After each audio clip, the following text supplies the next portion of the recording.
Hello everyone, welcome back to our new vlog. आज रियांश लवकर आवरला होता. लवकर उठल्यामुळं मग त्याचं पटकन आवरून दिले आणि मी दुसरी कामं करायला घेतली.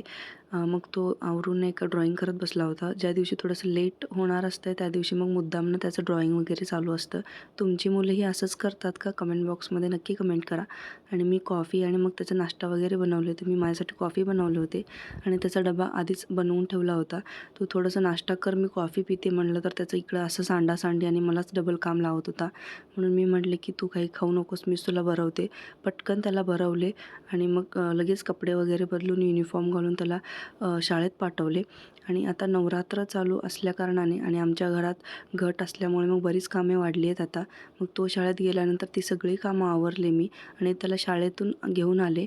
आणि रस्त्यातच शेजारच्या काकूंच्या अंगणामध्ये लाजाळूची वेल आहे आणि वेलच म्हणतात. तर मग त्या वेलीसोबत खेळत बसलेला असतो. आता कपडे बदलून येऊन पण परत त्याच वेलींसोबत खेळत असतो तो. इतकं त्याला आवडलेत ते. मग घरी आला आणि घरी येऊन कपडे वगैरे बदलून मग मला जेवण वाढ म्हणून स्वतःच प्लेट काढायचं शिकला आता. आणि मग जेवण वगैरे करून असं खेळणं चालू होतं. प्रॅक्टिस चालू होती काढायचं. आणि आता थोडंसं इम्प्रूव्हमेंट झालं आहे लिहिण्यामध्ये.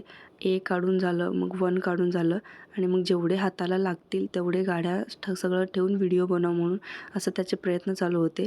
आणि मग संध्याकाळी असं सुंदर असं इंद्रधनुष्य पडलेलं होतं बाहेर आणि त्या इंद्रधनुष्याला बघून आम्ही आमचा दिवसाचा शेवट केला. That's it for the day. Thank you.